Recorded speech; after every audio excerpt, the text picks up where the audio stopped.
शांति। 9 जुलाई 2026 के ईश्वरीय महावाक्य। पहले एक नज़र मुरली के मुख्य पॉइंट पर। बाबा ने कहा, जीते जी देह के सभी संबंधों से न्यारा होकर स्वयं को आत्मा समझना ही बृहस्पति की दशा का आधार है। याद जितनी अधिक होगी उतनी ही खुशी, ऊंचा पद और कम सजा मिलेगी।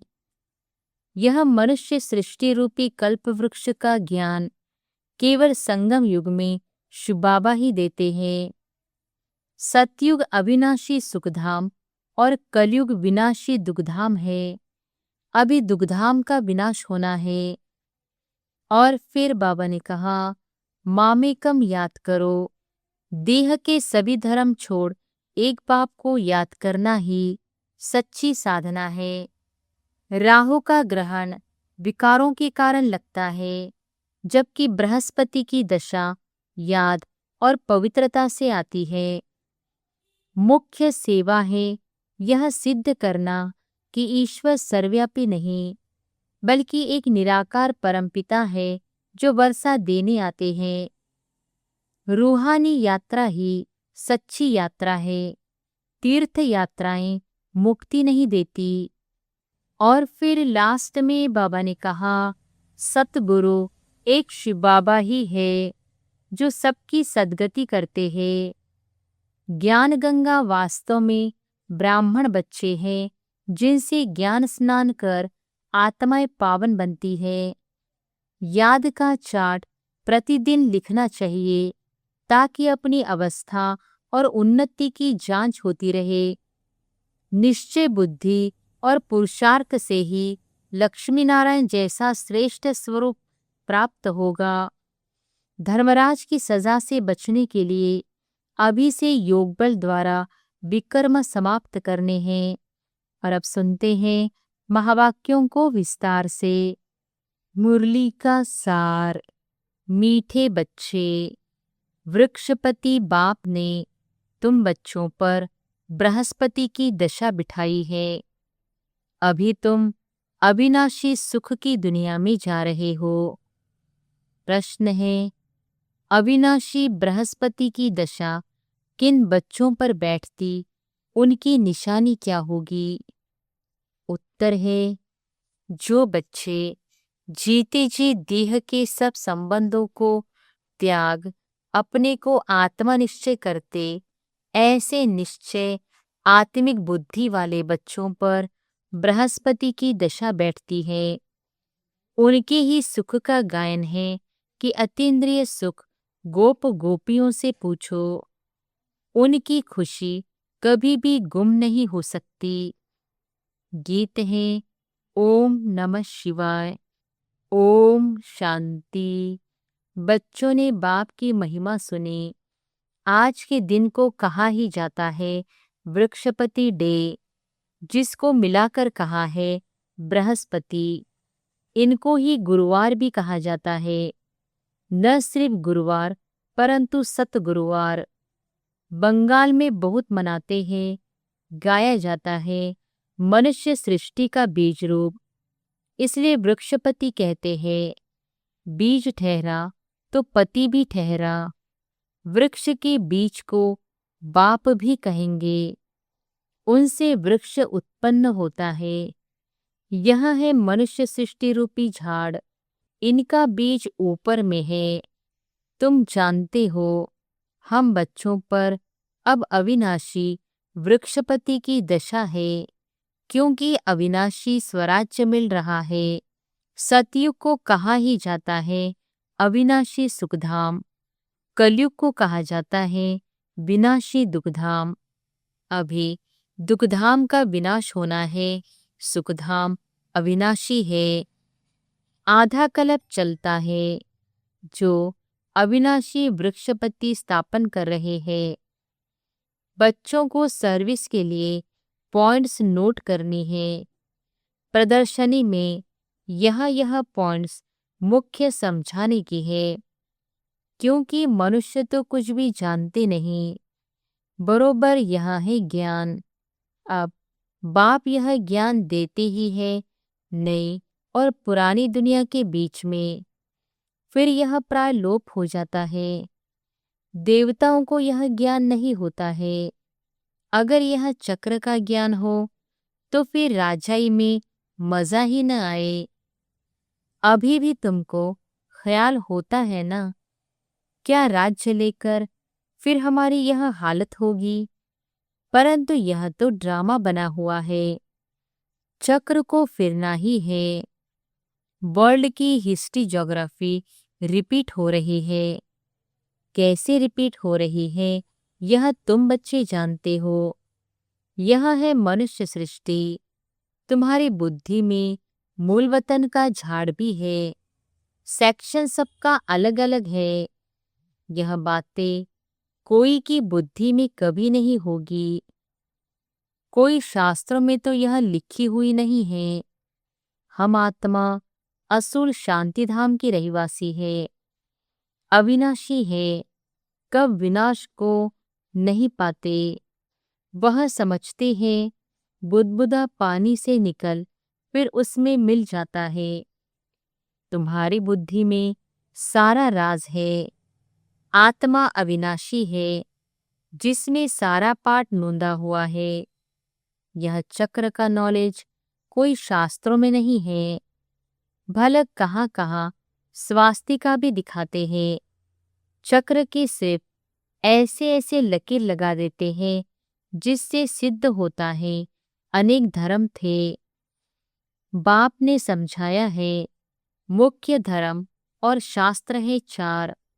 सतयुग त्रेता में तो कोई धर्म स्थापन होता नहीं, न वहाँ कोई धर्मशास्त्र होता है। यह सब द्वापर से शुरू होते हैं। फिर देखो कितनी वृद्धि होती है। अच्छा, गीता कब सुनाई गई। बाप कहते हैं मैं कल्प के संगम युगे ही आता हूँ। उन्होंने फिर कल्प अक्षर निकाल सिर्फ संगम युगे युगे लिख दिया है। वास्तव में संगम युगे और कोई धर्म स्थापन नहीं करते हैं। ऐसे नहीं कि त्रेता के अंत द्वापर के आदि के संगम पर इस्लामी धर्म स्थापन हुआ। नहीं, कहेंगे द्वापर में स्थापन हुआ। यह संगम का सुहावना समय है जिसको कुंभ कहते हैं। कुंभ संगम को कहा जाता है।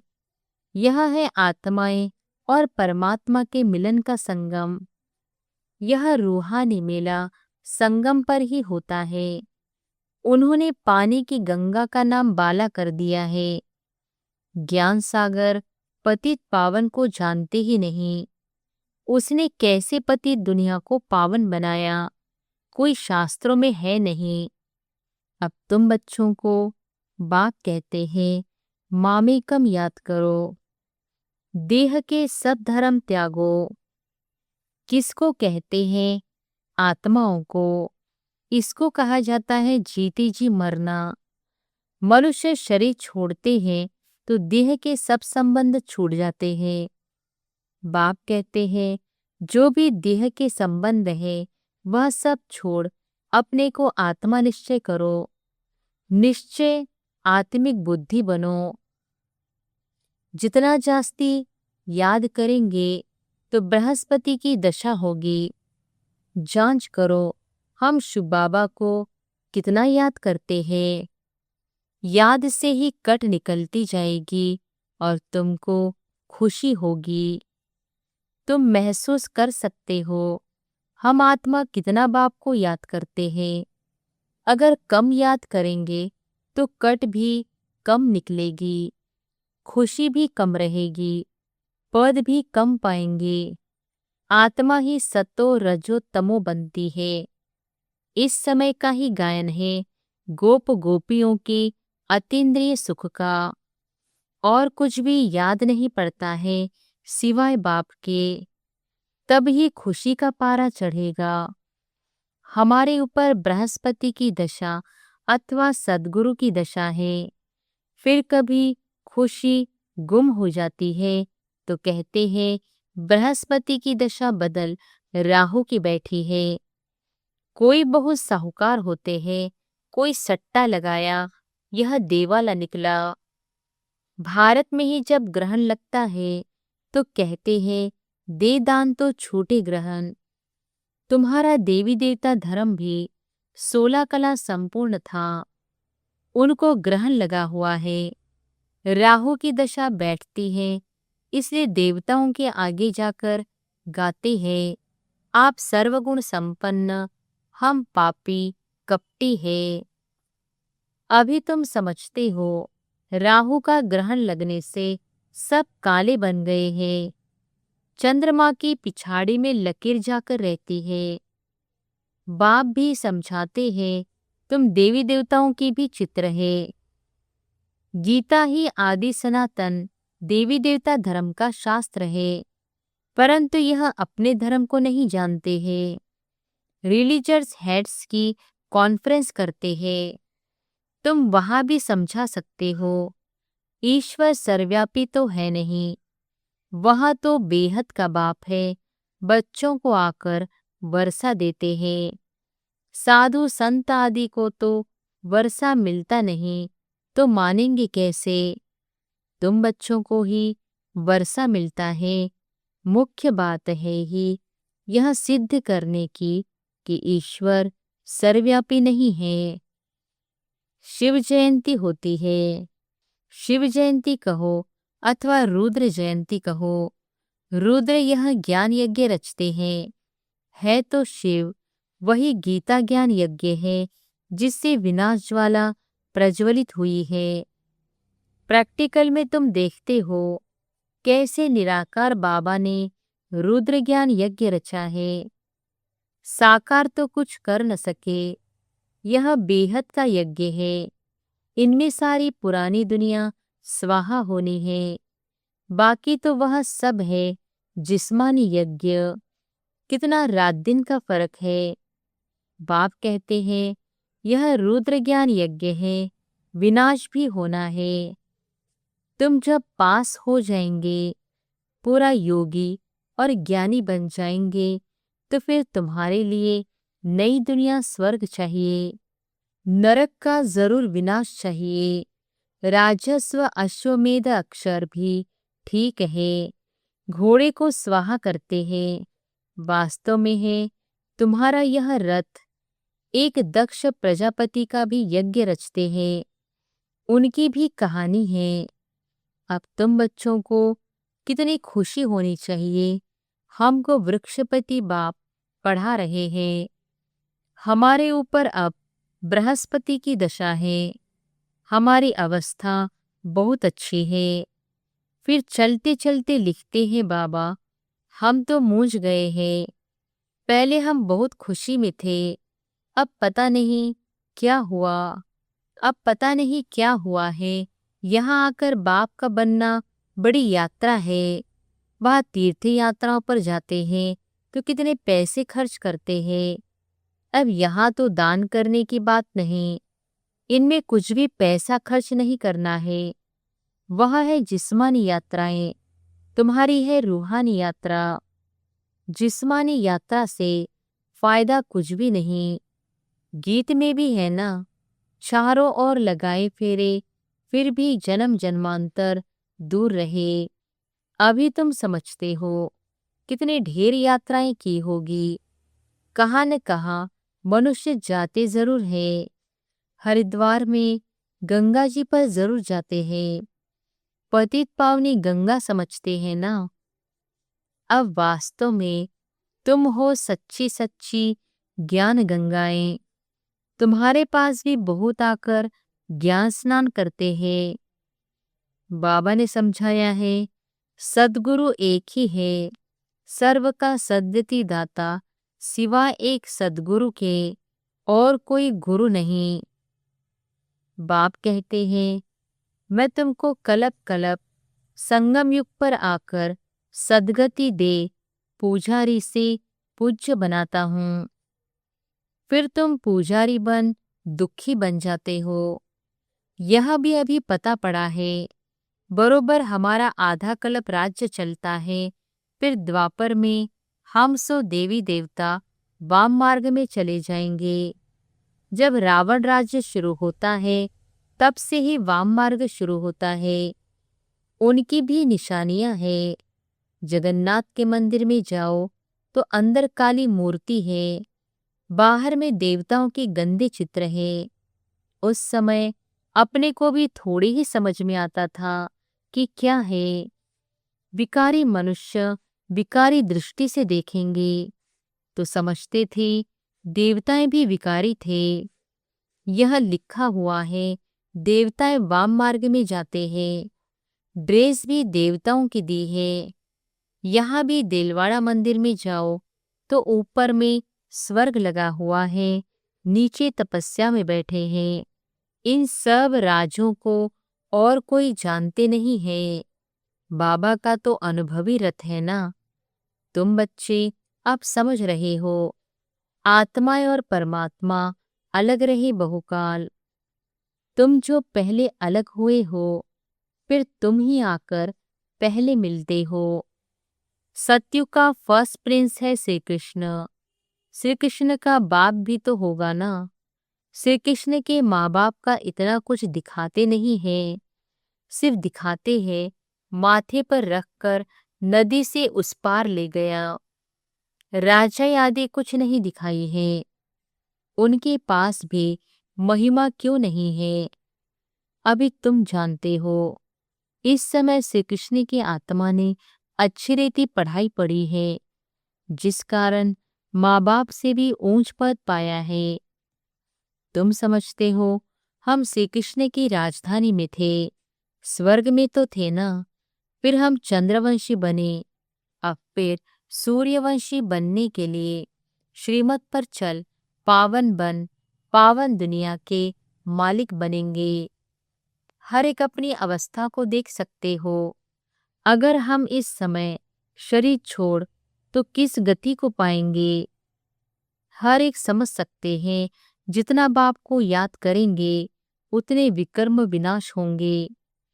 मनुष्य के ऊपर कोई आफतें व दुख आता है वह देवाला निकालते हैं तो साधुओं का रज्जाकर संग करते हैं। फिर मनुष्य समझते यह तो भगत आदमी है, ठगी थोड़ी करेंगे। ऐसे ऐसे भी 2-4 वर्ष में बहुत धनवान हो जाते हैं। उन्हों के बहुत छिपे हुए पैसे होते हैं। हर एक अपनी बुद्धि से समझ सकते हैं। तुम्हारे में भी बहुत हैं जो बहुत कम याद करते हैं। इसलिए बाबा कहते हैं अपना कल्याण चाहते हो तो अपने पास नोटबुक रखो, चार्ट नोट करो। हम सारे दिन में कितना समय याद में रहे। मनुष्य तो सारी जिंदगी की भी हिस्ट्री लिखते हैं, तुमको तो सिर्फ याद का चार्ट लिखना है। अपनी ही उन्नति है। बाबा को याद नहीं करेंगे तो ऊंच पद पा नहीं सकेंगे। विकर्म विनाशी नहीं होंगे तो ऊंच पद कैसे पाएंगे। फिर सजाएं खानी पड़ेगी। मोचरा जो नहीं खाएंगे तो पद अच्छा मिलेगा। मोचरा खाकर फिर कुछ थोड़ा बहुत पद पाना वह क्या काम का। धर्मराज का मोचरा न खाए, बेइज्जती न हो, यह पुरुषार्थ करना है। तुम देखते हो शिव बाबा बैठा रहता है, फिर धर्मराज भी है। तुमको सब साक्षात्कार कराते हैं। तुमने यह किया था, याद है। अब खाओ सजा। फिर उसी समय सजाएं उतनी ही खाते हैं जितनी जन्म जन्मांतर खाते हैं। पिछाड़ी में थोड़ा रोटी टुक्कड़ मिला, उससे क्या फायदा। मोचरा तो नहीं खाना चाहिए। अपनी अवस्था की जांच करनी है। जैसे पोता मिल निकालते हैं, कोई 6 मास का, कोई 12 मास का, कोई तो रोज का भी निकालते हैं। बाप कहते हैं तुम भी व्यापारी हो। कोई विरला व्यापारी बेहद के बाप से व्यापार करे। धन नहीं तो तन मन तो है ना। उनको सर्राफ भी कहते हैं। मट्टा सट्टा करते हैं ना। तुम तन मन धन देते हो, रिटर्न में 21 जन्म के लिए कितना वर्षा पाते हो। बाबा हम आपका हूँ, ऐसी युक्ति बताओ जो हमारी आत्मा और शरीर इन लक्ष्मी नारायण जैसा बन जाए। बाबा कहते हैं, तुमको कितना गोरा बनाता हूँ, एकदम रूप ही बदल देता हूँ। दूसरे जन्म में तुमको फर्स्ट क्लास शरीर मिलेगा। तुम बैकुंठ में भी देखते हो। तुम जानते हो, यह मम्मा बाबा वे लक्ष्मी नारायण बनेंगे। एम ऑब्जेक्ट भी दिखाते हैं। अब जो जितना पुरुषार्थ करे, अगर पुरुषार्थ पूरा नहीं करेंगे, धम चक्र मचाएंगे तो अपना पद ही भ्रष्ट करेंगे। अच्छा, मीठे मीठे सिकिलधे बच्चों प्रति माता पिता बाप दादा का याद प्यार और गुड मॉर्निंग। रूहानी बाप की रूहानी बच्चों को नमस्ते। धारणा के लिए मुख्य सार। पहली पॉइंट, अपनी अवस्था की जांच स्वयं ही करनी है। अपने कल्याण के लिए डेली डायरी रखनी है, जिसमें याद का चार्ट नोट करना है। दूसरी पॉइंट, बेहद के बाप से सच्चा सच्चा व्यापार करना है। अपना तन मन धन बाप हवाले कर 21 जन्मों के लिए रिटर्न लेना है। निश्चय बुद्धि बन अपना कल्याण करना है। वरदान है, खुशी के साथ शक्ति को धारण कर विघ्नों को पार करने वाले विघ्नजीत भव। खुशी के साथ शक्ति को धारण कर विघ्नों को पार करने वाले विघ्नजीत भव। जो बच्चे जमा करना जानते हैं वह शक्तिशाली बनते हैं। यदि अभी अभी कमाया, अभी अभी बांटा, स्वयं में समाया नहीं तो शक्ति नहीं रहती। सिर्फ बांटने व दान करने की खुशी रहती है। खुशी के साथ शक्ति हो तो सहज ही विघ्नों को पार कर विघ्नजीत बन जाएंगे। फिर कोई भी विघ्न लगन को डिस्टर्ब नहीं करेंगे। इसलिए जैसे चेहरे से खुशी की झलक दिखाई देती है, ऐसे शक्ति की झलक भी दिखाई दे। स्लोगन है, परिस्थितियों में घबराने के बजाय उन्हें शिक्षक समझकर पाठ सीख लो। परिस्थितियों में घबराने के बजाय उन्हें शिक्षक समझकर पाठ सीख लो। ये अव्यक्त इशारे ज्वाला स्वरूप स्थिति में रहे शक्तिशाली याद का अनुभव करो। लास्ट सो फास्ट पुरुषार्थ ज्वाला रूप का ही रहा हुआ है। पांडवों के कारण यादव रुके हुए हैं। पांडवों की श्रेष्ठ शान रूहानी शान की स्थिति यादवों के परेशानी वाली परिस्थिति को समाप्त करेगी। तो अपनी शान से परेशान आत्माओं को शांति और चैन का वरदान दो। ज्वाला स्वरूप अर्थात लाइट हाउस और माइट हाउस स्थिति को समझते हुए इसी पुरुषार्थ में रहो। अच्छा, ओम शांति।